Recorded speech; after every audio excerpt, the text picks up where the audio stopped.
چوتھی کلاس میں جیسا کہ آپ کو معلوم ہے کہ کل ہم نے سولر سسٹم شروع کیا تھا. اس میں ہم نے کل سورج گرہن اور چاند گرہن کے بارے میں پڑھا تھا. تو آج یہ چیپٹر نمبر 9 ہے، سولر سسٹم اینڈ آور ارتھ. آج بیٹا چونکہ ٹاپک ہمارا سولر سسٹم ہے تو اس سے ریلیٹڈ یا اس سے متعلقہ جو ہے وہ میں چاہتا ہوں کہ آج کو ایک نئی چیز بتاؤں کہ 1977 کی بات ہے جب میں پیدا ہوا تھا. یعنی اس سال امریکہ کا ایک خلائی ادارہ ہے ناسا نے ایک خلائی جہاز بھیجا تھا جس کا نام تھا وائجر 1 اور اس کے بعد وائجر 2. اس کا مقصد تھا کہ وہ ہمارے نظام شمسی سے باہر نکل کے، یعنی ہمارے جو 9 سیارے ہیں نا، جس میں ہماری زمین بھی شامل ہے، ہمارے سورج کے گرد جو گھومتے ہیں، تو اس سے نکل کے وہ جو ہے وہ ہمیں بتائے کہ نظام شمسی کے باہر کون کون سی چیزیں ہیں. ٹھیک ہے. اس میں انہوں نے مختلف چیزیں رکھی تھی، انسانوں کی تصاویر، جانوروں کی تصاویر، انسانوں کی آوازیں، میوزک، اس طرح کی دوسری چیزیں، تاکہ اگر ہمارے نظام شمسی کے باہر اگر کہیں پر کوئی چیز موجود ہے، کوئی زندہ چیز موجود ہے، تو ان کو ہمارا پتہ چلے اور ہمیں ان کا پتہ چل جائے. تو یہ مشن جب بھیجا گیا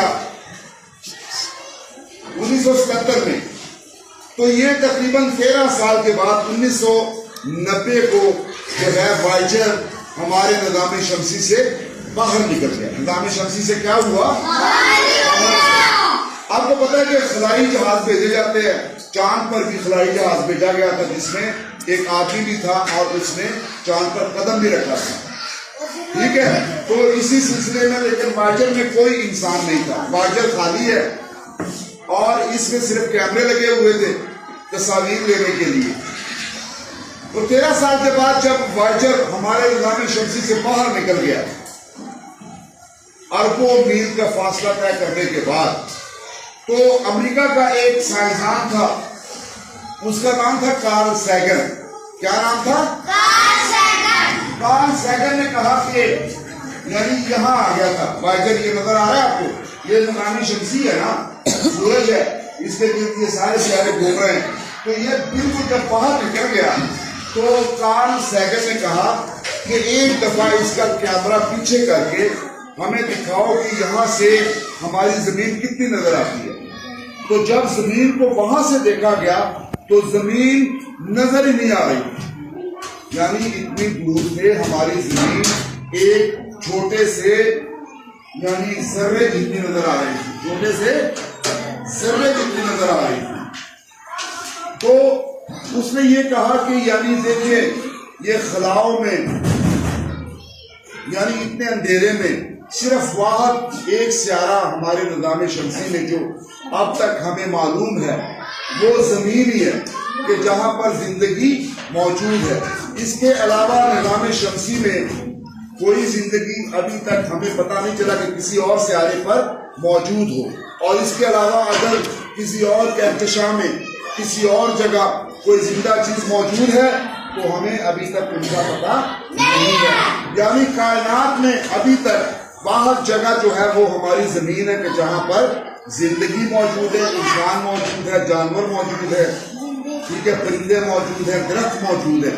تو اس کا کہنا یہ تھا کہ ایک چھوٹا سا ڈاٹ، ایک چھوٹا سا ذرہ جو دور سے دکھائی دیتا ہے وہ ہماری زمین ہے اور یہاں پر زندگی موجود ہے. تو اس نے اس کے بعد کہا کہ آپ اس چھوٹے سے اپنے گھر میں آپس میں بھائی چارے سے رہے، پیار محبت سے رہے، ایک دوسرے کو مارے نہ. اس نے یہ کہا تھا کہ اگر آپ کسی سے اختلاف بھی رکھتے ہیں تو اسے کم از کم زندہ رہنے کا ضرور حق دیں، کیونکہ اربوں خربوں کہکشاؤں میں بھی آپ کو اس جیسا کوئی دوسرا نہیں ملے گا. یعنی زندگی جب ابھی تک ہماری معلومات کے مطابق صرف زمین پر ہی ہے. تو یہ دیکھیں، آپ کھڑے ہو جائیں. عثمان، وہ کہتا ہے کہ عثمان جیسا کوئی بھی انسان پوری کائنات میں آپ پھر لیں، آپ کو عثمان جیسا کوئی آدمی بھی نظر نہیں آئے گا۔ تو وہ کہتا ہے کہ عثمان کی عزت کرو، عثمان سے اگر آپ کا کوئی اختلاف بھی ہے تو اس کو مارو نا، کیونکہ جب آپ اس کو مار دو گے تو پوری کائنات میں آپ پھر لیں، آپ کو عثمان جیسا اور دوسرا آدمی نظر نہیں آئے گا۔ کہنے کا مقصد اس کا یہ تھا کہ واحد زمین ہے جہاں پر زندگی موجود ہے، اور ہمیں زمین کو جو ہے وہ رہنے کے قابل یعنی بنانا چاہیے۔ زمین میں یعنی یہ پولوشن، یہ آلودگی اور یہ جنگلات کی کٹائی نہیں کرنی چاہیے، کیونکہ یہ واحد گھر ہے ہمارا کہ جہاں پر زندگی ہے، اور اگر یہ بھی زندگی گزارنے کے قابل نہ رہا تو ابھی تک ایسی اور کوئی جگہ موجود نہیں ہے کہ جہاں پر جا کے ہم زندگی گزار سکے۔ تو اس نے کارل سیگن نے کہا کہ زمین کی بھی عزت کرو، زمین ہمارا گھر ہے، اور اسی طرح دوسرے انسانوں کی، دوسرے جانوروں کی، پودوں کی، سب کی عزت کرو، کیونکہ اس زمین کے علاوہ یہ چیزیں آپ کو ابھی تک ہماری معلومات کے مطابق کائنات میں کسی جگہ بھی نہیں ملیں گی، کائنات میں کسی جگہ بھی یعنی اختلاف رائے ہوتا ہے، ہمارے آپس میں مسئلے مسائل بھی ہوتے ہیں، لیکن اس کا یہ مقصد نہیں ہے کہ ہم کسی کو جان سے مار دیں، کسی کو تو آئندہ آپ نے سب کی رسپیکٹ کرنی ہے، سب کی عزت کرنی ہے، اور زمین کو اپنا گھر سمجھ کے اس میں پولوشن، اس میں آلودگی نہیں پھیلانی۔ یہ آپ مجھ سے وعدہ کریں گے؟